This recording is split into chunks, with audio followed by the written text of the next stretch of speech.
What's going on, everybody? We are getting them Chuck, in. Welcome, welcome. Mike, what's up, man? How you What's up? doing? How you What's up, doing? guys? Welcome everybody. Welcome everybody. This is part 2 of our prison programming providers table in reach and relationship building. So welcome as you come into the meeting. Introduce yourselves in the chat. I see it's 57 people already lined up and coming in. So great turnout. I appreciate everybody showing up. So make sure you guys are introducing yourselves, where you're from, what you do, how'd you get here. Um, if you have anything that you wanted to add to the chat or any questions, that will be the place that all of those things are going to happen. Sorry, got a little distracted by a pop-up on my computer.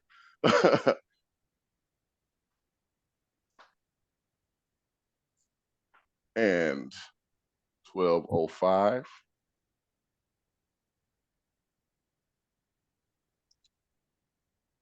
Wow, we got a lot of love coming in, a lot of people showing up in the chat. And again, I am Michael Taylor, Program Coordinator of Michigan Collaborative to End Mass Incarceration.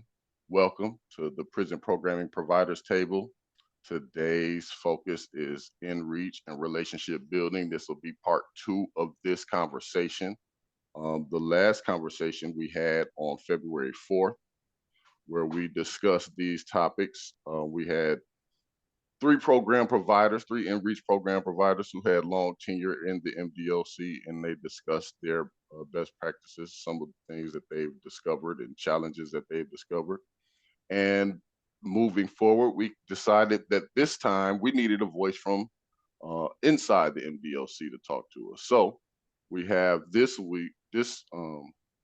meeting, we'll be talking to 2 program providers as well as a representative from the Michigan Department of Correction.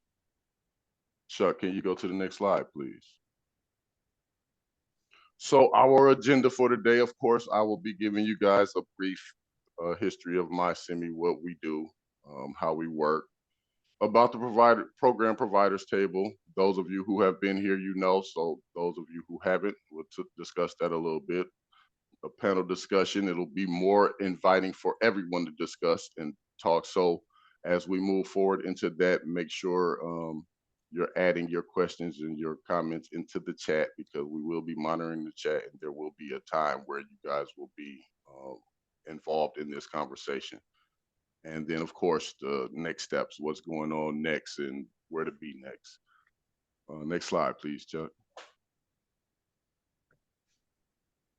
About MI-CEMI. So those of you who know MI-CEMI or are familiar with MI-CEMI, you know that we are an organization that partners with about 115 member organizations, and it's probably more than that now. We support organizations, individuals, and movements in the fight to end mass incarceration.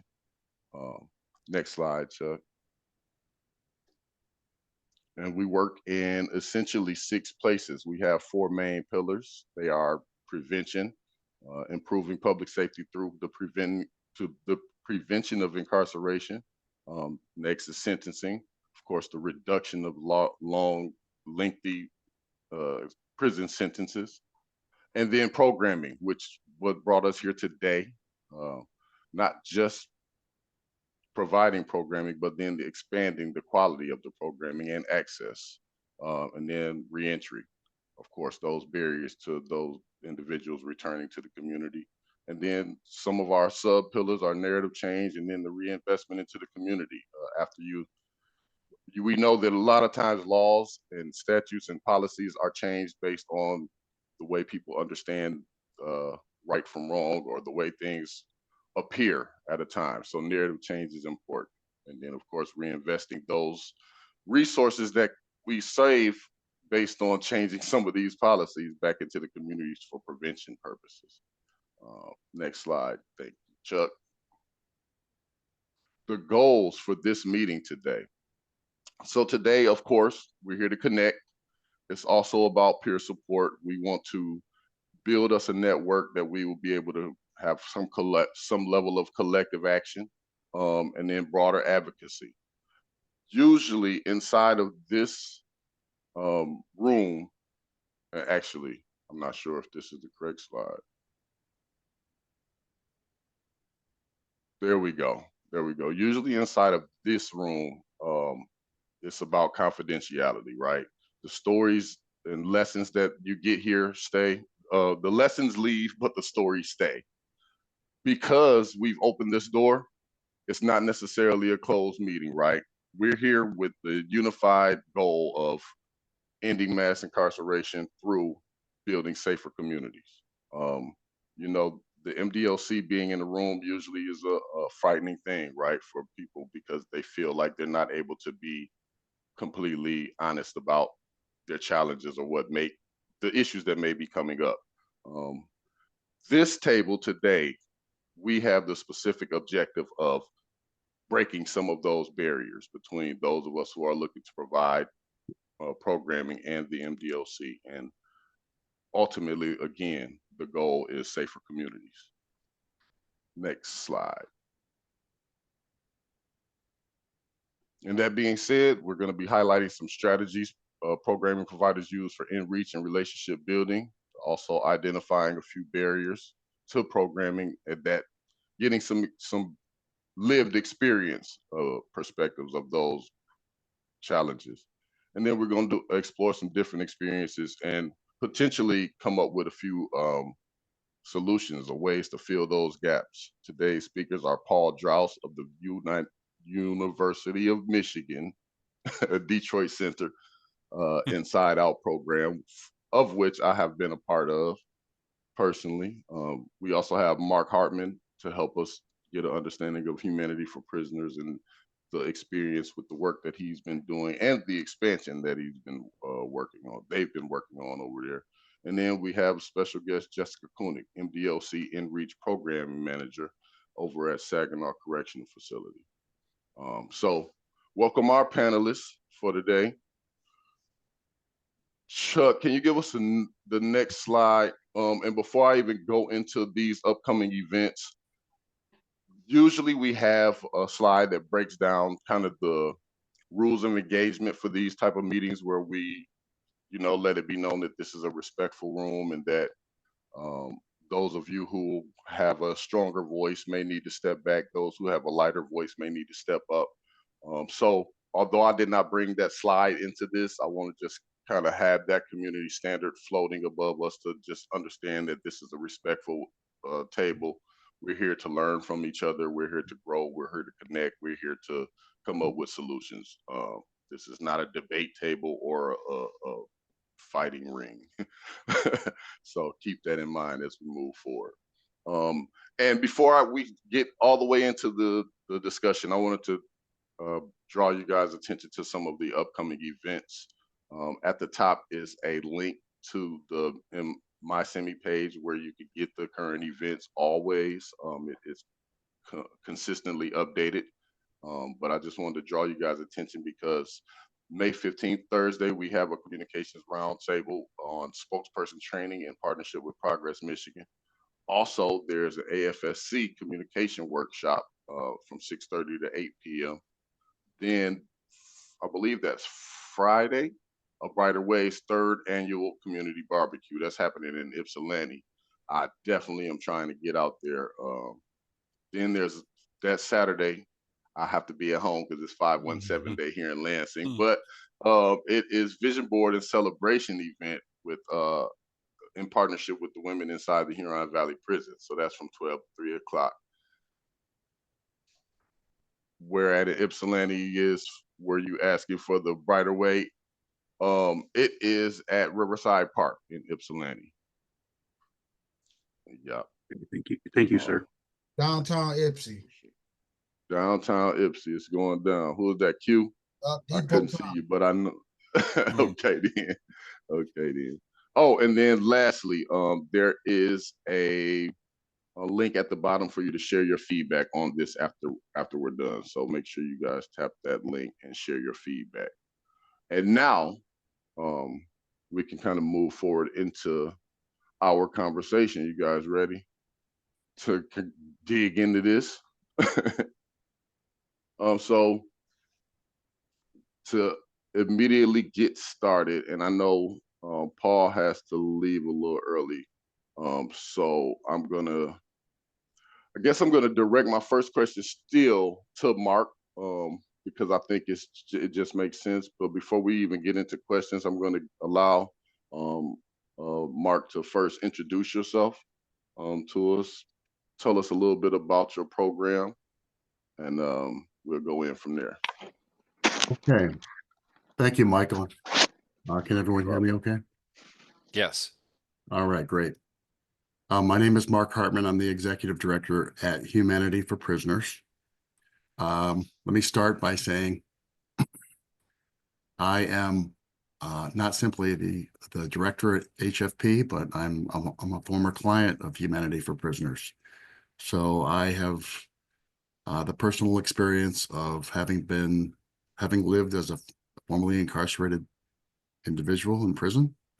I served 12 years between 2008 and 2020 at prisons in Jackson, Muskegon, and Ionia, released in October 2020.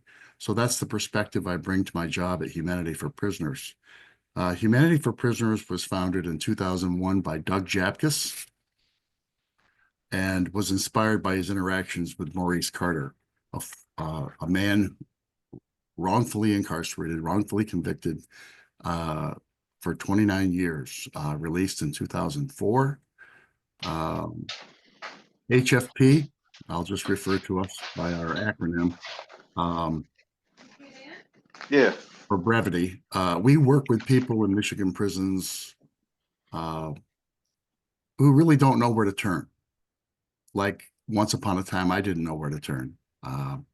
And we support and assist them in several different categories.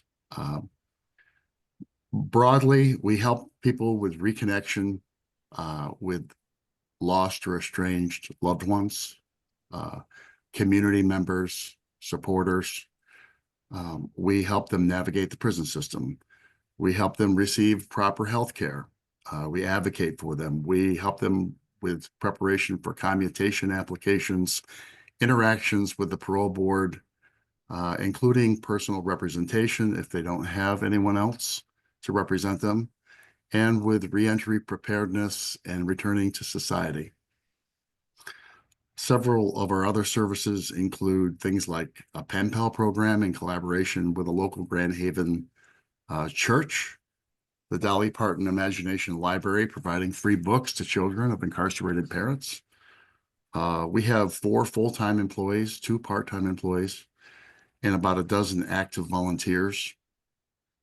Our office is located in Spring Lake, Michigan, although we have a post office box in Grand Haven, which was our former home where the company started back in 2001.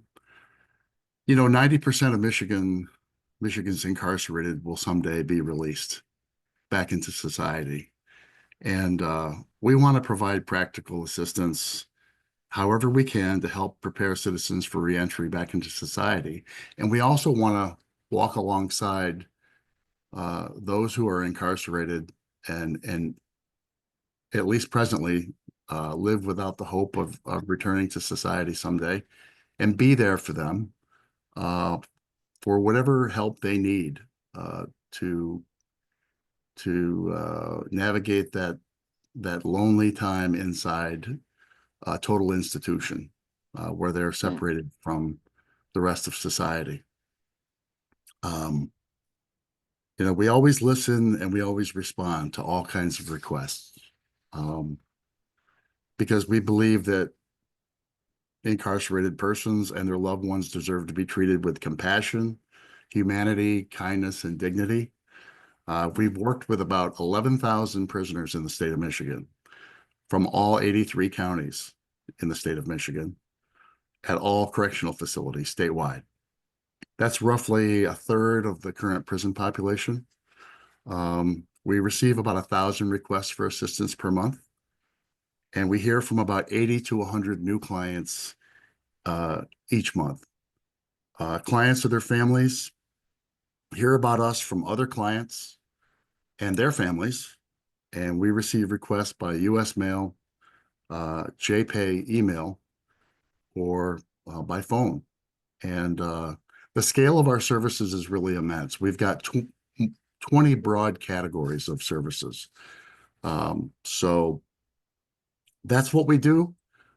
We have, more recently made inroads with the Offender Success Reentry Services program at MDOC to go into prisons and, offer a resource table for those preparing for reentry. And that's an accomplishment that we're proud of because, previously we were pretty, we were pre-COVID, pre-pandemic, we were going into prisons and speaking to the National Lifers Association chapters. We were going in and speaking with book clubs. But in this post-pandemic reality, we haven't had many opportunities to do that. And so this year represents a turning point for us to be able to go in and meet with some of our clients face-to-face and talk with them, meet and greet them, provide them with the resources they need to help prepare for reentry and reintegration back into society. And we're happy to do it. We've been to Women's Huron Valley in January. We've been to Carson City in March. We're planning to go to Newberry in July and 3 other facilities this year. But we're always looking for new opportunities to connect with clients and those who need our help. So that's a summary of what we do. Man, I appreciate that, Mark. And Mhm. I was gonna go right into the next introduction, but man, I'm seeing so much activity in this chat. This is really dope, man. It looks like you've helped a lot of people, and there are a lot of people who still are feeling like you and HFP can be helpful to them. So I appreciate you guys chiming in the chat as well as the value of HFP and what you guys have been doing since 2001. So that's really cool. The next panelist that I want to introduce is Paul Drouse of the U of M Inside Out program. As I said, I've had some connection to the Inside Out program personally, so I'm definitely interested. Paul, if you take a couple of minutes to introduce yourself and kind of explain how the program works.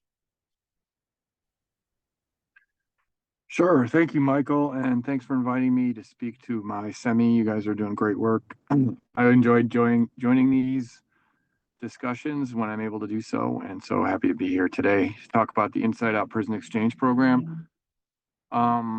So I'm a professor of sociology at the University of Michigan, Dearborn, and the Inside Out program is an academic program. So it is unique in that it involves bringing equal numbers of university students and incarcerated students together in the same classroom for a full university class for a full semester, engaged in the same reading, doing the same assignments, and engaged in dialogue usually around social issues related to incarceration, but this doesn't have to be a sort of a direct focus of a course. Courses in the Inside Out Prison Exchange format can be led by professors in sociology or criminology, which is probably most common, but also in history, in public policy, in math, even in classes like biology can be done in an Inside Out format. And what really makes it distinctive is that it is a dialogic model, meaning it's not based upon the idea of a professor or an expert standing in front of the room and lecturing to everyone and everyone sort of writing down, the lesson in a robotic way. What we call the banking model of education, where we take knowledge and deposit it into people. It's a model of education that's based on a problem posing approach where we work together to try to confront problems that are discussed in the readings that we share, or focusing on social issues. Again, it can be incarceration itself or issues related to mass incarceration, such as social inequality, racism, gender violence, and so on. So as far as that relates to the topic today, and in reach into MDOC, the Inside Out program really depends upon having a good relationship with correctional facilities. So we have, over the years that I've been teaching the class, I started in 2008, was the first class that I taught at Ryan Correctional Facility in Detroit, which was then in Detroit, since been closed. We have moved to Macomb Correctional Facility, which is actually where I am right now. I'm not at the facility yet, but I'm on 26 Mile Road because we're going to an event today at Macomb Correctional Facility. And so in that time period, almost 20 years, we've worked with a lot of different wardens, deputy wardens. We worked with, I think, 3 different directors of the Department of Corrections at this point, and a lot of sort of people in between. I've also, because of the Inside Out Prison Exchange Program, I've gotten involved in other issues such as restorative justice, education and training. So we've actually done a number of restorative justice summits, workshops, and conferences and trainings involving MDOC staff as well as incarcerated, men. So doing actual restorative justice conferencing training inside of prisons. We did a training once at Detroit Reentry Center, which was the name given to Ryan Correctional Facility when they changed it to a reentry facility before the facility was closed. And in collaboration with some of the men who were incarcerated there at the time, including, Daryl Woods and other members of the Youth Deterrent Program, we did a training that involved both incarcerated men and MDOC administrators and staff in training in principles and processes of restorative justice. So all that is to say that I've had at this point a lot of experience in engaging with MDOC, both locally within different facilities, but also with the state office. And so we've really valued the relationships that we've developed with MDOC over the years. And of course, things have changed. We've had different eras of leadership. We had COVID, which was a big challenge to both on the inside and the outside in terms of trying to maintain these programs. But with Inside Out in particular, it really depends on having this working relationship because of the kind of real and perceived challenges of bringing university students in and out of a prison on a regular basis and engaging in the types of, intensive dialogue that we do with between those different groups of students inside of prison facilities. So we've had Inside Out programs that have now been done. We were the first one in the state of Michigan, was the one at Ryan Correctional Facility. It was started by my retired colleague, Dr. Laura Lempert. Since that time, we have participated in the training of new Inside Out faculty, and there have been programs launched at facilities all over the state of Michigan. So Inside Out is now, I think, a regular offering in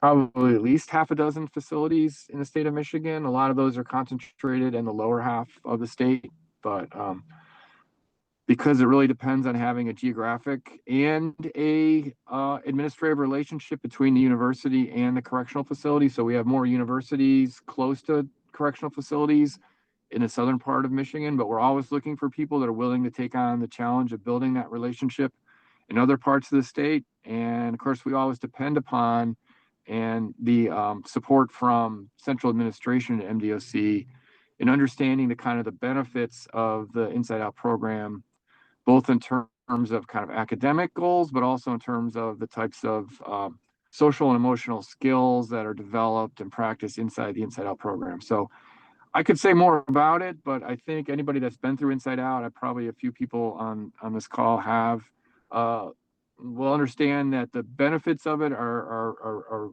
sort of multidimensional. They're not limited to the space of the class itself.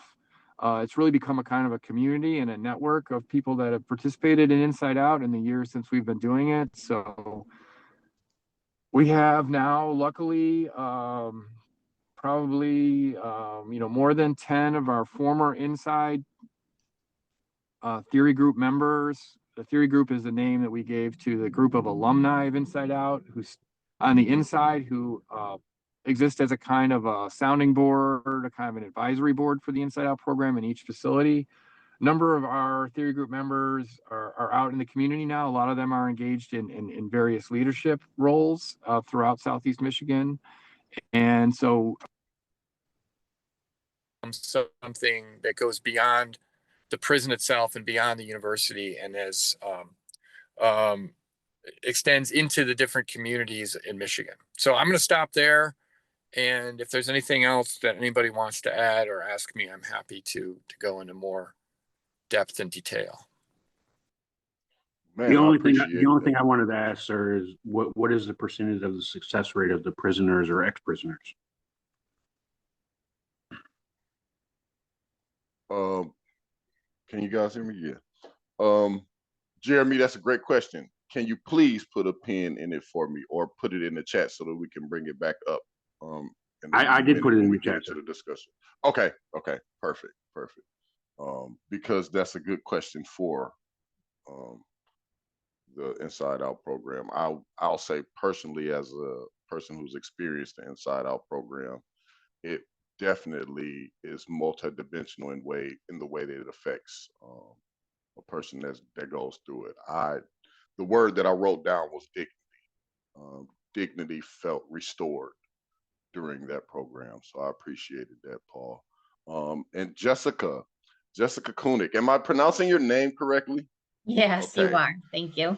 So hearing from those guys, right, we get to hear from their perspective, bringing programming into the MDOC.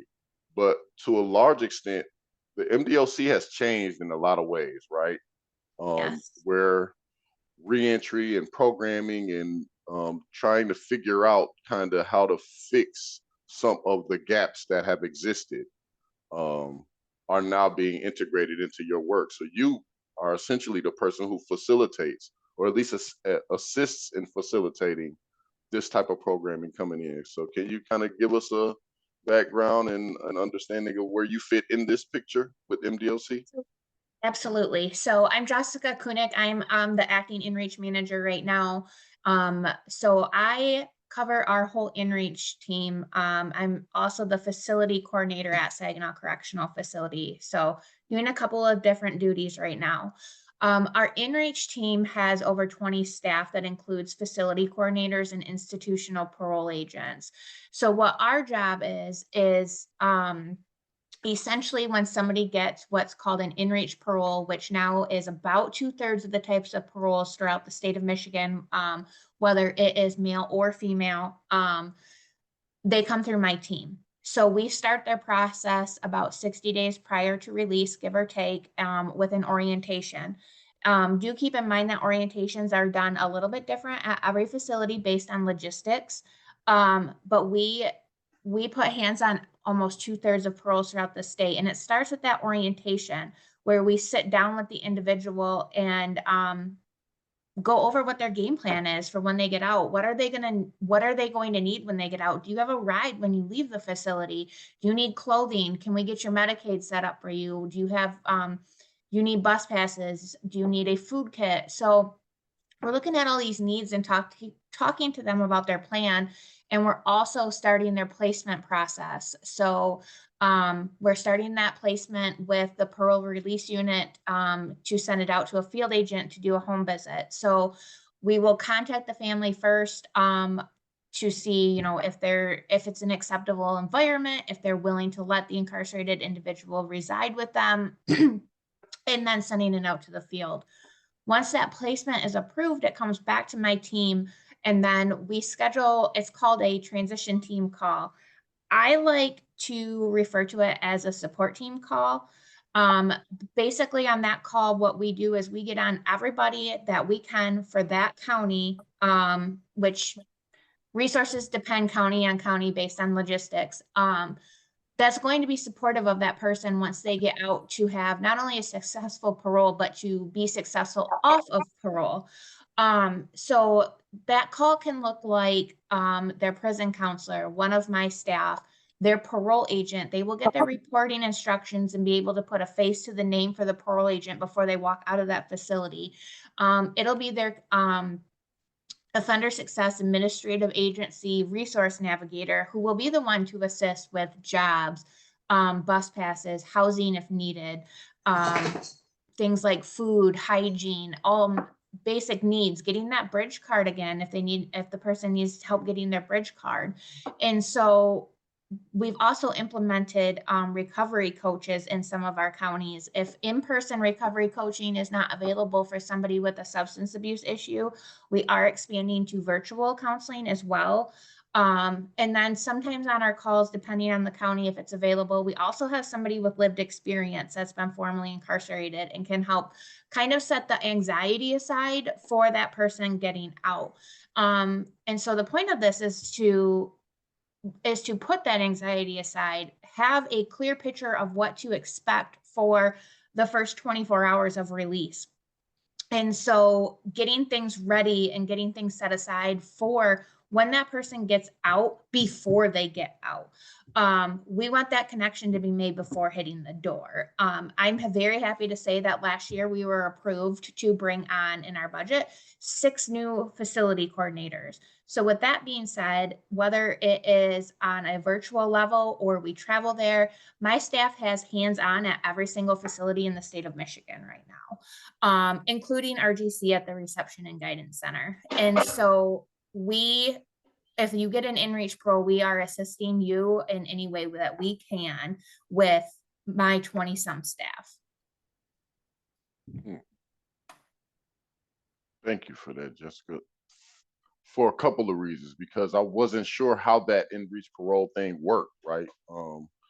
When I was paroled 10 years ago, there was not a such thing, or it was very targeted, right? It was not very many. It was definitely not the percentage that you said coming home with such a parole. And I'm also interested in how your staff connects with some of the programming that does happen inside in order to kind of support those people returning home. So going back on something that Mark said, going to Newberry, going to Carson City. So this absolutely amazing thing has started with a provider from Region 4 called Reentry United, and it is hands down the coolest thing that I have ever seen inside a correctional facility. Reentry United comes in, and again, depending on the prison level, security level, it might look a little bit different, but the director typically tries to be there. We have individuals with lived experience there. There is a power of a choice panel. The parole board is there. If it works out, again, depending on the security level, we will have breakout sessions for the individuals that are a part of this event to attend. What do those breakout sessions look like? They might be a breakout session with the parole board. They might be a breakout session with the Secretary of State, friend of the court, different attorneys. They might be administrative agencies from different regions that came there. A meeting that I just got off of, we may start integrating like outside providers for like KPEP. If somebody paroles to KPEP for sex offender programming, having them there. Child support services, that's a huge one. They come to some of our events. And so when half of the group is at these breakout rooms, the other half of the group is usually typically in the gymnasium at the facility, going to resource tables where, in addition to all of those people in the breakout rooms, they have tables, but there's also like colleges that are there and the OS reentry team that's there. And then halfway through the day, they switch. So it's just an event it almost kind of reminds me of like a job fair, just a little bit, to bring hope. You know, we're bringing in people with lived experience and then looking at, you know, what life is for them over 20 years later. And some of these people are employees of the Department of Corrections, and the feedback is just absolutely phenomenal. In some instances, we have facilities tracking how it works with maybe like less tickets and things like that. And it's just starting to plant that seed before somebody leaves the door, assisting them in the thought process of trying to rebuild ties with family, kind of mend some of those relationships using your incarceration time in a positive manner to prep you for release. I appreciate that. I'm looking actually through the chat to see if there were any questions that I needed to bring up that came from you guys' introductions. So, Chuck, have you seen anything yet that needed to come from what we've already covered, or can we go into kind of the questions that we had? I mean, just because Paul's about to hand off, if there's anything Paul wants to share on successes, it might be good to cover that now. Well, we've got him. Sure, that Jeremy's works. question from earlier. And I was just, that's what made me think that, because I just looked over at my notes and saw a question from Jeremy from earlier. So before we get to those questions, Paul, I have in the prompt the question of describe a best practice for other programmers as they navigate introducing new programming into the MDOC. Now that doesn't necessarily have to guide your direction for 100%, but I wanted to put that in there as because I believe that Inside Out has had pretty good success in implementation. So I guess, can you summarize success and challenge, maybe your greatest success, greatest challenge in implementation?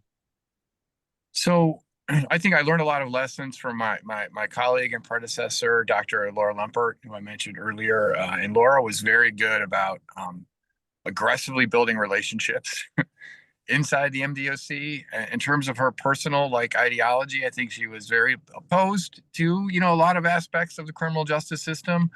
But she was somebody that was so committed to doing the work inside the prisons that she built genuine. And I think in some ways this was at first was instrumental as a way to get prison programs started. But I think it was a genuine commitment on her behalf to the people that she came to know who worked inside the prison, not just administrators or wardens or deputy wardens, but also the staff that work at the front desk and the programming people. We couldn't do anything without the programming folks. Maria Viscani at Macomb has been one of our best friends in doing our projects and our programs here. So I feel like the relationships you always go back to, but as far as making the argument for why a certain program should exist and talking to MDOC, you have to learn how to speak different languages in terms of value. So, I mean, we can all tell stories or anecdotes about how people's lives have been changed and so on, but it also helps to be able to show, some kind of what they call metrics or data. Director Washington is very interested in programs that are evidence-based, right? So the more ways that you can gather up evidence to show the impact of your program, that can be collecting those stories, publishing those stories. It can also be doing surveys for people, following people over the long term to ask them how their success has been affected, and being able to peg their different measures of success. I know Jessica mentioned reduction in tickets. That's one thing that we looked at in the past, but I think there are sort of more holistic measures as well. Participation in other programs, the positive impact of an individual inside the facility. I mean, as a sociologist, we are actually capable of using different ways to measure these different things. So I think that's been one of the things that we've tried to do and try to present and share with our colleagues in the Department of Corrections as we've gone along. And I think somebody had asked about the restorative justice work. In that case, we actually developed a pilot project working on using restorative justice circles to rebuild relationships between individuals coming out of prison and their family members in the community. And this was something that aligned very well with the goals of MDOC, right? So it's very difficult to do conferencing or circles, especially inside of MDOC facilities with direct victims, because of a lot of the legitimate issues and concerns around connecting, re-traumatizing victims and so on.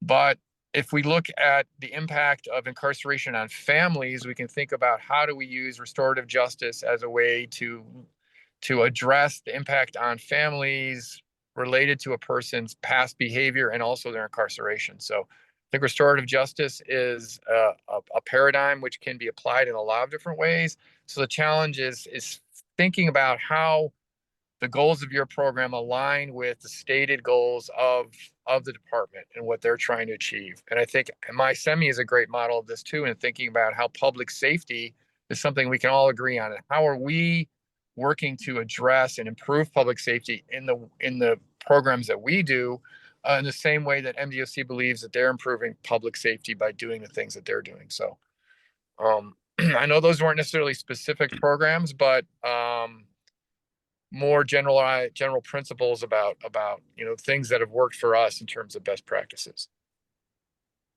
I appreciate that. I do want to highlight Jeremy's question also, because I think that was posed directly to you as far as the success rate.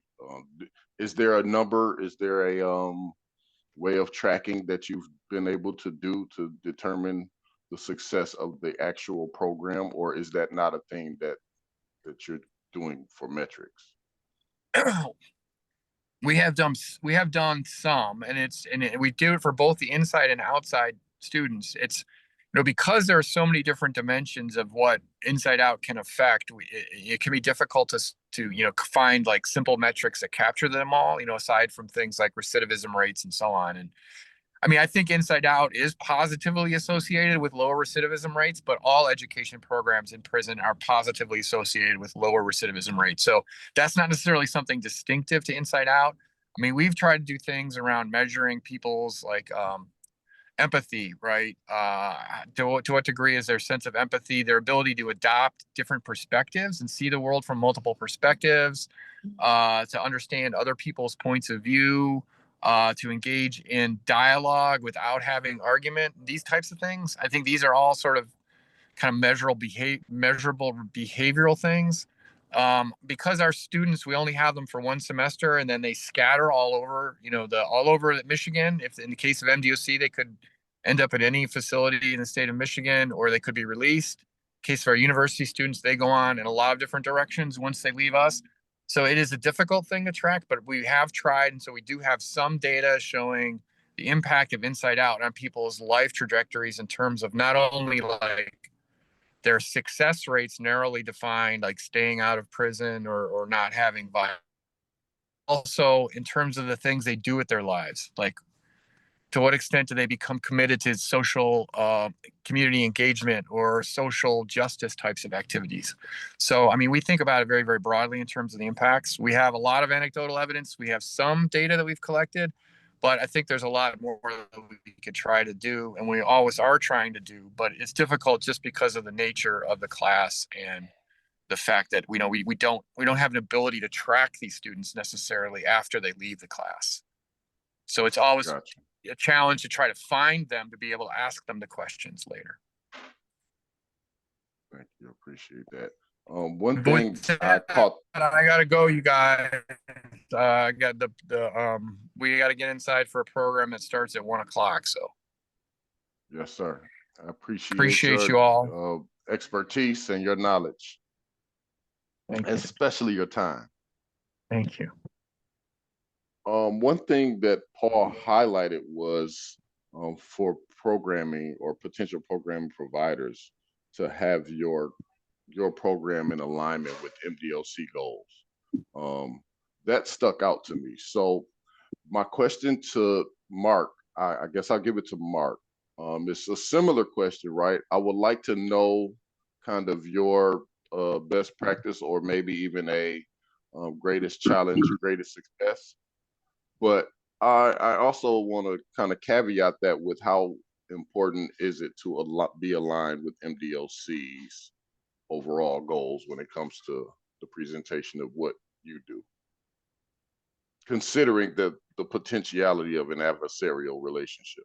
Yeah, that's a great question, Michael.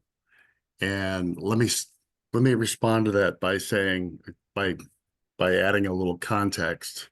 When I was a Humanity for Prisoners client on the inside, HFP, depending on who you spoke to, you know, to fellow clients, they had a great reputation. They were, you know, they were perceived very positively. Not so much with staff. We were an organization that at one time was viewed as a litigious organization, that we, you know, we got branded as one that sued the department a lot. And I don't know, you know, if that's, I don't know that that's necessarily true. Were we involved in some litigation? Yeah, we were. But I, you know, I guess in the current environment, we're gonna advocate zealously for people. We're gonna do the right thing. That's what we're about. At the same time, I feel we are aligned with the department's goals, or at least the department's stated or espoused goals, because the department, you know, it wants people to become more successful, productive citizens upon reentry. And we feel that that is, you know, that is a very good goal to have. I mean, I know that education and positive prison programming is a very, very transformative experience. I know that from experience. I know that from personal experience. So we want to be partners with the department. We don't want to be adversaries. We don't want to be perceived as a thorn in their side or a negative element. We want to work with them, and I think we've really embarked on something good by being part of the Reentry United series, these conferences, going in and partnering with MDOC Offender Success, Reentry Services has been a wonderful thing. And, you know, we've had nothing but positive experiences so far. And we're trying to be an ally and an asset to the department, yet also hold the department accountable where it needs to be held accountable. There are a lot of very, very good, decent men and women who work for the Department of Corrections. I know that from having met them and cultivated relationships with several of them on the outside. It's you know, it's a blend. It's a mix. You know, it's just like the collective punishment mindset that's applied in prison when a couple of bad actors spoil it for everyone. I mean, there's always going to be people who do the right thing, and there's always going to be people who don't do the right thing. And that falls on both sides of the divide, you know, the corrections officials as well as the incarcerated, you know, residents. But as an organization that's committed to this work, we want to be in lockstep and alignment with the department's goals, but also hold it, you know, to have that healthy tension of holding the you know, of being an accountability partner to the Department of Corrections. I appreciate that. You also mentioned Reentry United. I want to pass this question to you, Jessica, but in the highlighting of Reentry United, I think I heard you say something about a connection to Reentry United, and I know the transition team calls kind of fit within that realm as well, being that you are essentially putting together the blocks of reentry for individuals. So when it comes to the MDOC goals, how do those goals play out when you're doing your job and like trying to find your balance? Like in reference with Reentry United, so basically like with Reentry United, with that, so our Reentry United events are not specifically for an in-reach parole. They are for any type of parole. Usually what we'll do is we'll look at a list of like release dates and things like that and see like who's coming up, because we have to have a number. We can't hit everybody in every facility. So we try and have one event a month with various different facilities. And then we're already looking to year 2026. Another big thing that has come up too, that is something that's on our radar, and possibly maybe not a Reentry United event, but an event on a different scale, would be with the juvenile lifer resentencings.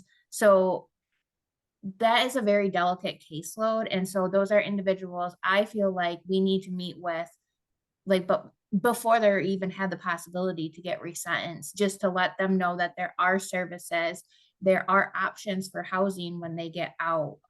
So we can aid in our offender success, so they are successful in their transition.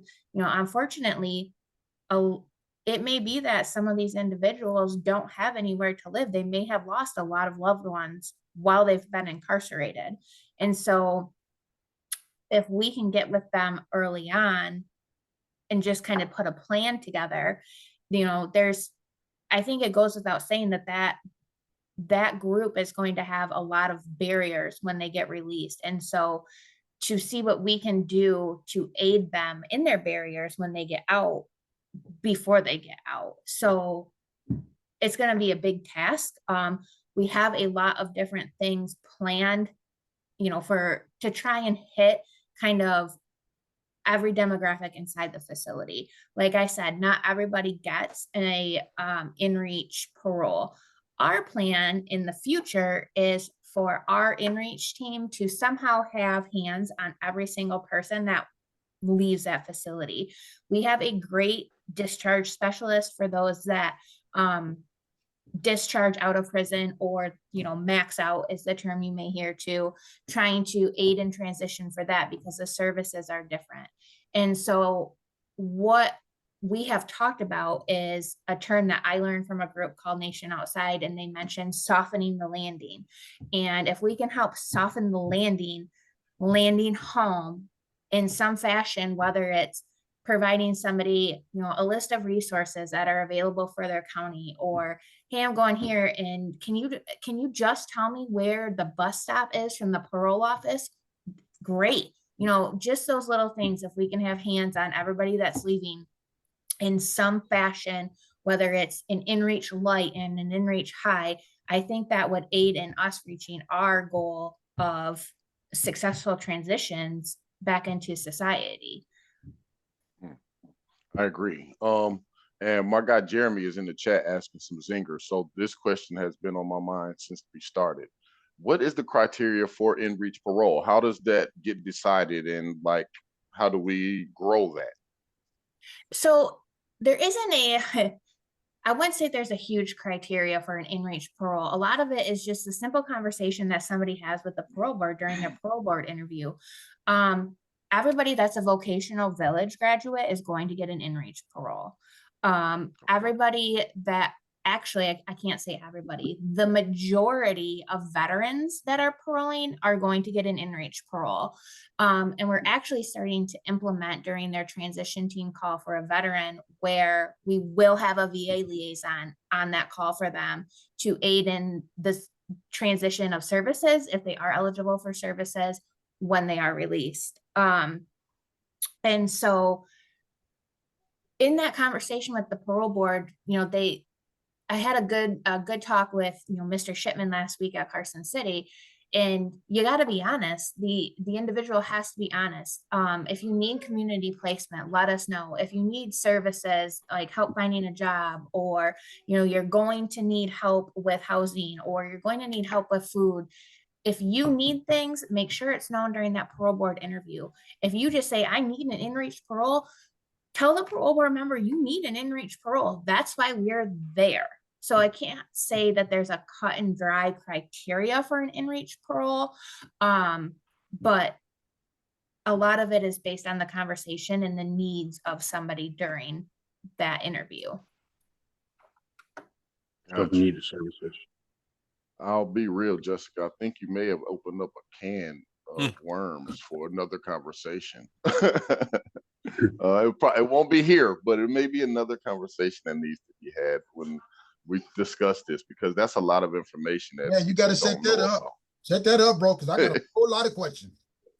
You know, we're always looking to, I'm going to be totally honest, like we're always looking to evolve. And I'm not even a full-time manager in this position right now. I'm just acting, and I hope it does one day become full-time, because, you know, this is something I'm very passionate about, and I have a lot of ideas, and our team is very supportive, and I have a great supervisor, and Kyle is extremely supportive of offender success.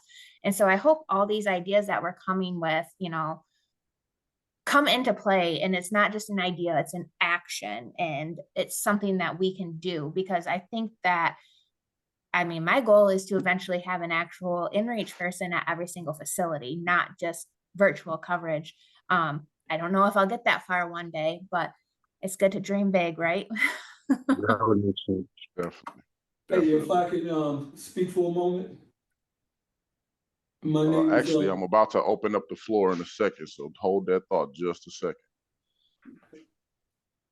Because that being, and was that Jeremy? Was that you, Jeremy? No, sir, it was not. It was Ed. that was Sanders Baraka. Okay. All right, got you. So before we get there, in our last conversation on February 4th, we did it panel style, and we were able to get some input from our panelists. But what I did, and I'll put the blame on myself, was I overlooked the fact that we have a room full of expertise and a room full of people who are doing this work. So based on what we've covered thus far, were there any of those individuals in the room that are wanting to chime in? And please raise a hand and or put your question in the chat, and I or Chuck will ask it. If you have a hand raised, then I or Chuck will catch it and call on you. And that being said,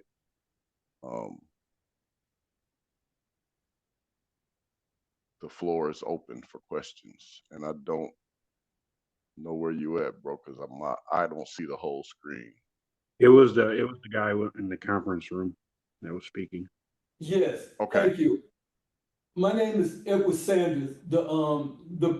Jessica, I believe it is, had made some reference to the juvenile lifers. Well, my organization is set up directly to address that particular population.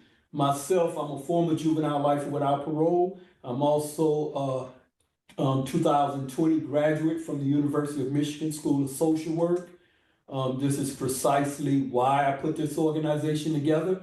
I am listed with the Wayne County Indigent Defense Service Department as an expert, both as a mitigation expert and reentry specialist. I am working with public defense attorneys. I work alongside Michigan's Indigent Defense Service Commission. So any public attorneys throughout the state of Michigan, all they need to do is simply take and request my assignment, and I would take and work alongside of them, not only arguing with mitigation reasons as to why they should be resentenced to a number of years, but I'm also here to take and help find housing, employment, and programming for this population. And it does help when we have, you know, as you may mention, before they resentence, that does take and help. I have reached out to the warden there in Saginaw, Doug, who is a former housing unit officer that I knew myself while incarcerated.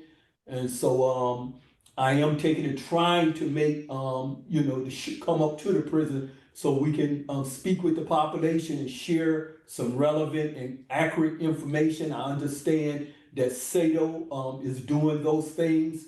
I myself, even though I had a private attorney, I came out and participated in SATO's reentry program, which is a fantastic program that they provide. I take and provide the same services they do, as well as many other services because I'm not a state entity, so my hands isn't tied in terms when it comes to grant money, etc. I'm familiar with the different organizations, some that are present right here, including Brighter Way, who have assisted me before when I needed housing for someone. So I work with other organizations. So I don't think one organization can do any and everything. I don't have that mindset, and I'm always willing to take and work with other organizations. So just to take and make mention, I have a web page, ASRS4 juveniles.org, ASRS4juveniles.org, and that's the number 4. And it's in the text somewhere up there too. You'll see it, ASRS4juveniles.org. And again, I am in the directory with the Wayne County Indigent Defense Service Department. So any attorney, if the individuals have an attorney, they can ask that attorney to just simply go in there and request my services. It don't cost them a dime. It doesn't cost the attorney a dime. The Wayne County Indigent Service Department will pay for that, as well as the other public defense attorneys throughout the state of Michigan. I do come up to the prisons and visit the guys. I have been in the prison. I think the last visit I had was there in Coldwater. We had some stoppage because Kim Worthy was appealing, challenging the 18-year-old, saying that it wasn't retroactive. And so that kind of stopped it. But we have at least 2 guys, the first 2 18-year-olds there in Washtenaw County. These guys came out and they're doing great. They're working with youth in the neighborhood.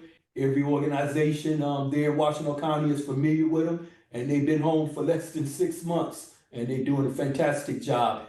There is some difficulty with the reentry, but it's not as hard as one would imagine.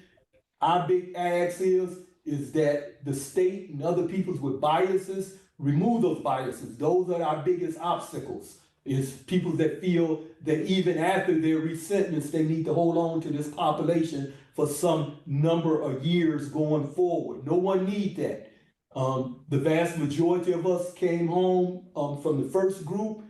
We didn't have paroles, or we went to court and we challenged those paroles and we got off paroles. Had I continued to be on parole, I would have never got into the University of Michigan and been able to graduate with an MSW.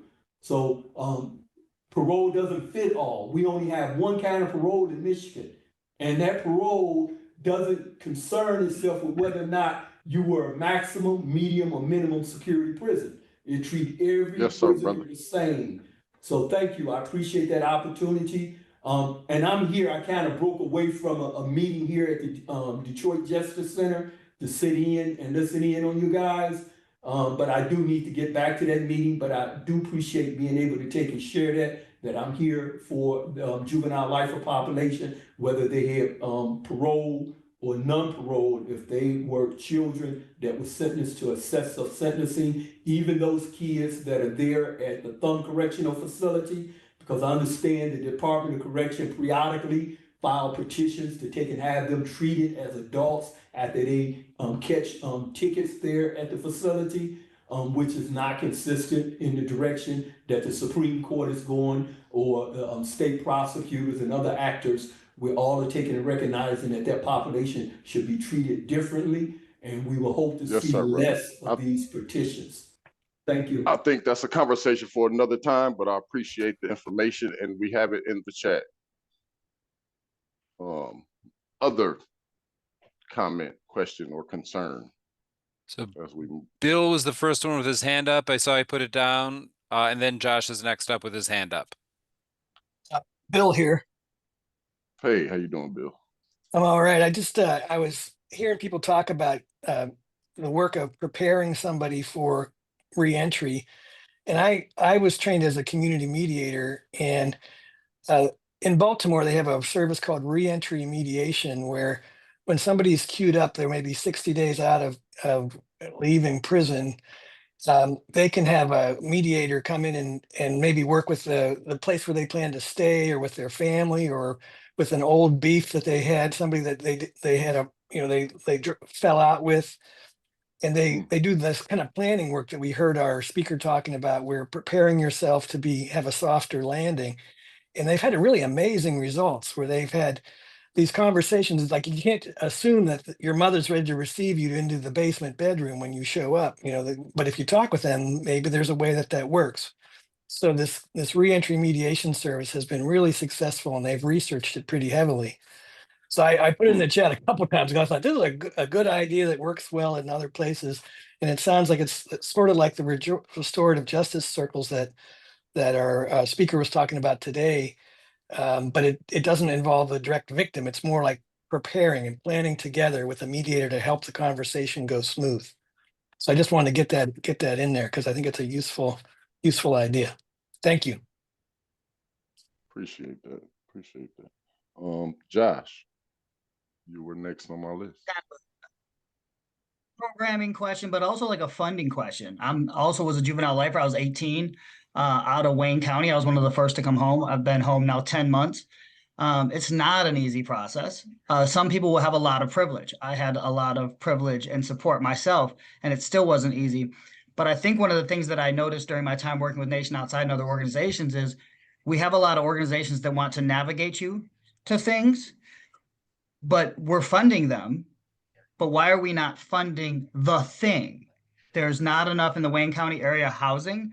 There's not enough support. There's not enough everything. And there are some smaller organizations really treading water, Friends of Returning Citizens and other places that are doing their best work. But we also need to be pushing that some of these programs and some of these other things get funded that do the actual thing, that provide the housing, that provide clothing, that provide food, that provide these things. And that's one thing I've always loved about Humanity for Prisoners is they've always done the thing. It wasn't navigating you to something else. So how can we support smaller organizations for potential funding and other things that do the thing? I appreciate that, Chuck, but I want to pass that over to Mark and hear his thoughts on that. Mark, what are your thoughts about, because you're one of the groups that are doing the thing, right? So what are your thoughts on that perspective?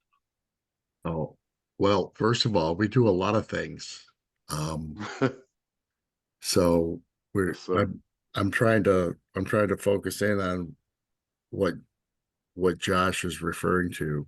Like instead of navigation, right? To a thing. The groups that provide the housing, the groups that provide the food, the groups that provide the job training itself, right? Those are underfunded. HPF has been underfunded for years. Let me just put that out there. But those groups are traditionally underfunded, whereas we have $3 million contracts for groups that guide you to the thing. And I think that's a problem in our system that we have to work together to find a way to. Right. Yeah, historically, we have not been a grant-funded organization. We haven't received federal or state grants. We've been privately funded by mostly small donors. And, it's we've been the recipients of a lot of grace across Michigan and beyond. And I think that is, that philanthropic model is certainly under threat on multiple fronts because what's going on right now at the federal level with grants and grant funding being undermined, which is affecting state funding and it's definitely not a level playing field, and we're still trying to, I'm 2 years into this job, so I don't want to mislead anyone and let anyone think I have all those answers yet. I'm still trying to chart a course to sustainability, for our own work. It's definitely a challenge. There's no question about it. One of the things I would say is been helpful. If I could point to one thing, it's the importance of letting your constituents know what you're doing for them. You know, so we have a prison population, it vacillates between 32, 33, and 35,000 for the last couple of years. And, we, like several organizations, try to keep the population, the general population that we serve, well aware of what we're doing on their behalf. And every now and then, they reward us with a donation from the Prisoner Benefit Fund. Not every facility does. In fact, only a minority of the facilities do that. Maybe at best a half a dozen. But I think it's worth the time and effort for organizations that are close to the work on the inside and from the outside, reaching in to let the population know, hey, this is what we're doing. This is how we're helping you. And to also be open and receptive to taking suggestions from groups, so for us, the Wardens Forum is a pipeline to the general population. So we're working to communicate with as many of those elected block representatives as we can, so that we can let them know, please let the population know this is what we're doing. And we're also working with the NLA chapters too. So that's my suggestion. Gotcha. I'm just gonna chime in Awesome. here if I can, Michael, Sure. to play on this. Michael, at the beginning talked about one of MI-CEMI's pillars is to reinvest in the communities that have been harmed by mass incarceration. So just last week, the MDOC released their numbers. Prison population's down a little bit from the year before. And so there's a cost savings there. And so Josh is right. There is not enough money for housing. There's not enough money for job training. There's not enough money for food provision. There's not enough money for all these things. And not just for justice impacted folk. Across the board, we are underfunding in those. And so part of our work needs to be fighting for the investment in communities, both at the level of preventing violence and incarceration, ensuring that there's access to rehabilitative activities, which is programming like this, but it's also like the family reunification. It's also the peer-led programming. It's also being able to have a visit with your loved one. And then also invest in reentry. So I just dropped in the chat a link to the call to action that several of MI-CEMI members put together for this budget cycle, to help support that for this year. And I do agree that Josh is right, that long-term fight about making sure that there is funds for not just navigating to the services, but the services. The nuance I'd put to that is I don't necessarily see it as a dichotomy between the navigator and the housing provider, or the navigator and the job training provider.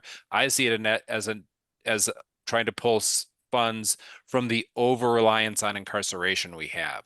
Right. A lot of folks who are inside don't need to be there. We start to bring them home, give them the support they need. That's where I think we free up the money for housing, job training, reentry support, mental health treatment, et cetera, in the free world, is by helping get some of those folks home. So sorry for jumping in a little bit, but we do have a resource on the budget things Josh is pointing to. Well, if you're jumping in and adding substance, it's worth it. So I appreciate it, Chuck. I also see a question, hand raised from Adam. So I want to give Adam an opportunity to speak.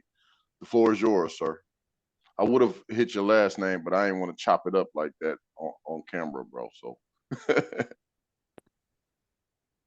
Okay, is everybody hearing me?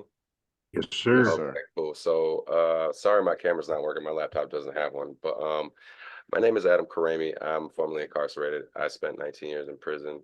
And I went in when I was 15, and I got out when I was 34. And I remember that I did so much preparation on my own. And over the last 5 years, I've interviewed, I can't tell you how many formerly incarcerated. And, you know, part of the reason why I was doing these interviews is, you know, to just see how these people were doing what they were doing.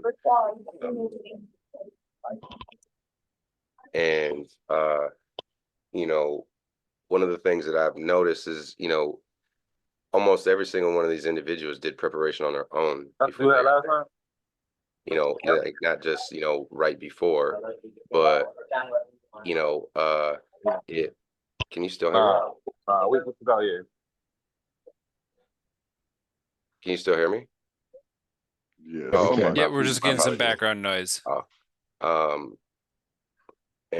So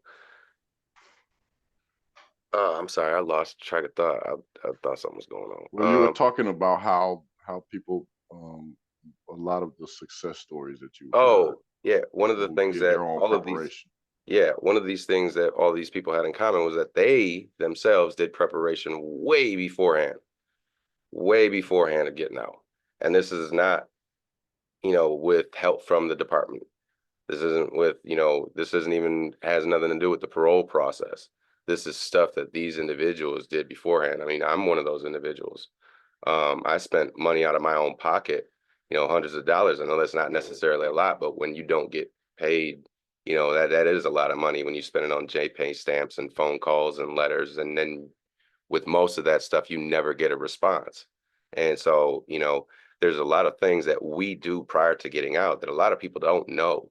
The department doesn't know that, you know, from what I've noticed is when people do, when individuals like this are in this position where they have done a lot of preparation, they have plans in place, and then they come into the parole process. And then there are all these stipulations, all these changes of how things need to go, all of these different location changes. And, you know, I'm not mentioning this as far as, you know, to change policy on like, you know, security and housing and all that stuff. The point I'm trying to make is, you know, when you don't help us do preparation prior, and then you come in and try to do preparation with us after we've already made our plans, that throws stuff all jacked up, you know. And I've always thought myself, I had to do, you know, substance abuse. I had to do the substance abuse phase 2, the VPP, and so I understood why I was made to take those programs, but not after 19 years in prison. Not after my record proves that I've been clean the majority of my term, to where I've not had not one dirty drop, where I was tested, where I had one fighting ticket towards the beginning of my bit because I was in a place that we were just all kids full of testosterone growing up, you know. And here I am at the end of my bit, getting ready to go home, where I've made these plans. I'm so focused on doing the stuff that I'm doing. And here I am forced to take these classes where I'm made to essentially relive this entire situation that got me here in the first place. I have to take my mindset back to why I was doing drugs. You know, what was my mindset like? What was I feeling during that time?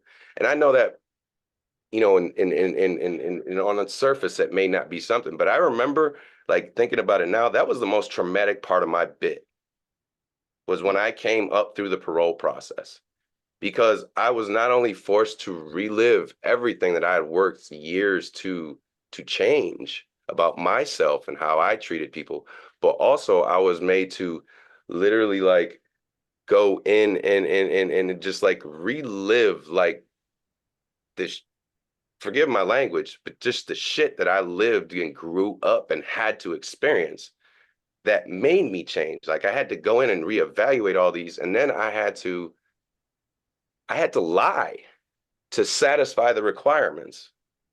And I just remember in that whole process, it was just so like, one, it was confusing because I'm like, yo, I could have used this at the beginning of my bit. Like, I could have used this, like, what do I got to look forward to? Not, you know, going through and just telling me the rules of the prison. Like, For sure. you knew for how sure. long, forgive me, I say you in the general sense, please don't, no, it's, you know, Well, I get what you're saying. I get what you you're throw saying. me in here I feel you 100%. knowing how much time I had to do and had Right. made no effort to tell me what I had to look forward to if I made it. Right. What I should keep in mind over these years, what I should be doing, not necessarily just stay out of trouble. You know, I get that whole Right. thing, but I think a lot of and to bring this full circle, a lot of the things that we're talking about here, especially with, you know, trying to help people incorporate their mentality and the way they do things, and to help them get ready to get back into society, whether that's paying bills or getting housing, like, there doesn't seem to be a lot of preparation on the onset when somebody goes to prison compared to right at the end when there is so much going on. Now we need to learn all this.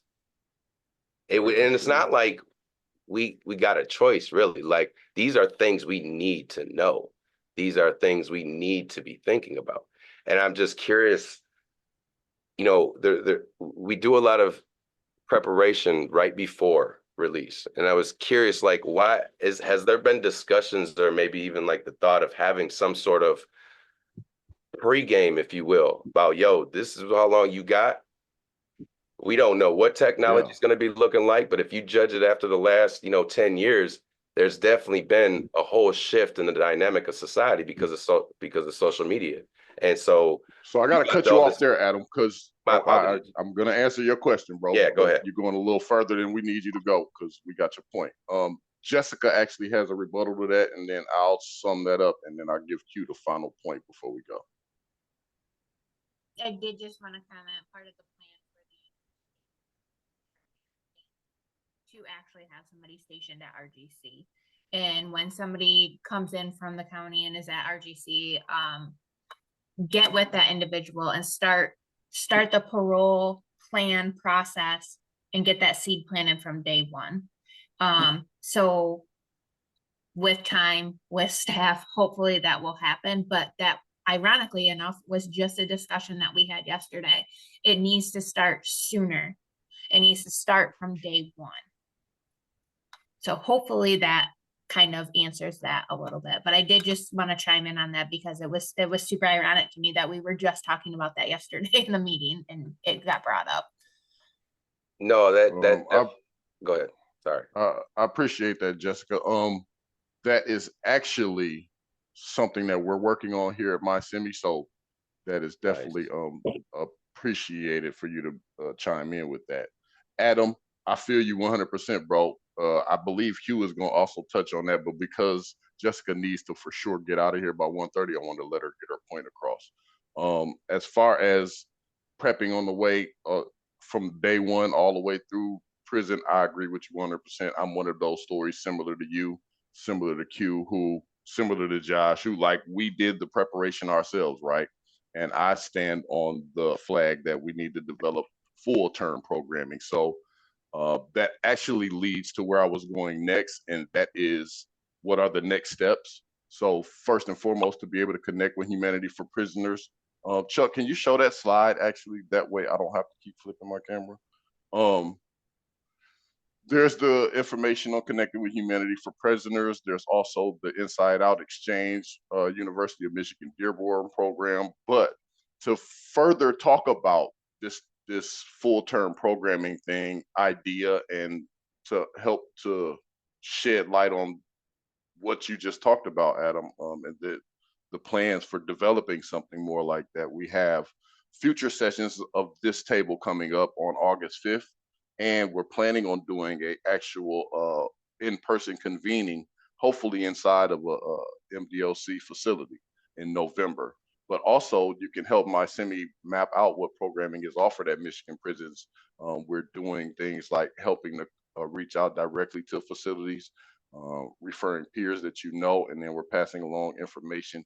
As, like I said, we are doing this table or the collective table where we're discussing this programming thing and strategies. And that's why we're here today, to come up with strategies of developing that type of thing to help people the whole way. That being said, unless there are any other statements that needed to be made, I'm gonna let Q take us out with the final thought.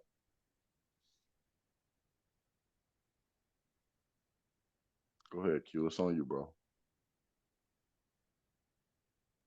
All right, my bad. I was still muted. Can anybody hear me? All right, Yes, so sir. I Yes, sir. want to first and foremost say this. Thank you for everybody tuning in for this, right? And please, this is no disrespect to anybody. I listened to everyone's discussion. Thank you for the panelists. Thank you for sharing the work that you do. Thank you for just being of service to our very unique population. And I'm gonna try not to be on my soapbox. And again, if I Please come don't. off, if I come off as, I know, if I come off as being aggressive, irritated, Don't frustrated, do that either. all that, I'm not, but I know that I'm passionate, and I know many of you who I know personally is passionate too. And when I get passionate about things that's dear to me, I tend to be louder. I tend to be more boisterous, right? So with that being said, I totally agree with Adam. I totally agree with the notion that we need, for lack of a better term, a pre-entry, right? This discussion has been made for years. It's been made when I was inside as a block rep, for many years, right? The MDOC knows this. They know that it's a problem. They're not willing to do anything about it. Let's be truthful. I'm tired of having kumbaya meetings talking about the things that we know needs to be done, but it's nothing really being done. We take notes, we feel good after the meetings, but there's nothing really being done. I'm tired of having these meetings about what should be done, and we're not actually putting any action to it. Josh made a good point as well. There are a lot of organizations right now with today's political climate that are going to be gone, right? And they are the ones that get the boots on the ground. They're actually doing the stuff, right? And I don't know what it is with these silos and with the mindset that individuals are cocky enough to believe that their organization is the only organization that can do X, Y, and Z. We should have learned this by MDOC's mentality. That's their mentality. So if we are constantly fighting against MDOC's mentality, then we need to change our mentality. We need to change our culture. We need to be more of action. Adam, I pray and hope that they will give our brothers and sisters in there the opportunity to do these programs when they first come in. Staffing is always an issue. I brought this up while I was in, and I'm advocating it for now. Prisoner-led programming. I am one of the beneficiaries of prisoner-led programs. The thing is, it's not statewide. It all depends on what warden understands the benefit of it. Yes, Adam is right. Normally, most of us, we do the work ourselves without the assistance of MDOC. Now, just imagine the recidivism rate if it was statewide and that it was actually recognized by the benefit of having prisoner-led classes programming, not the restriction of you got to be 2 years to your release date. Well, I got 16 years. I got 22 years. So you mean to tell me I cannot partake in any program until I did majority of my bid? That's crazy, right? Now, just imagine the juvenile lifers. They've been taught by the peers. And the only thing that they are able to get or sign up for is the prisoner-led programs. That is only if they at the right joint. Who else is teaching them? Hold on, Q. Let me give you a break. in the matter of time, it's past 1:30. So those of you that want to leave, feel free. Those of you who would like to stay and continue to indulge in Q's soapbox, please stay. But I appreciate all of your time and all of you coming out to this presentation by MI-CEMI. Thank you so much.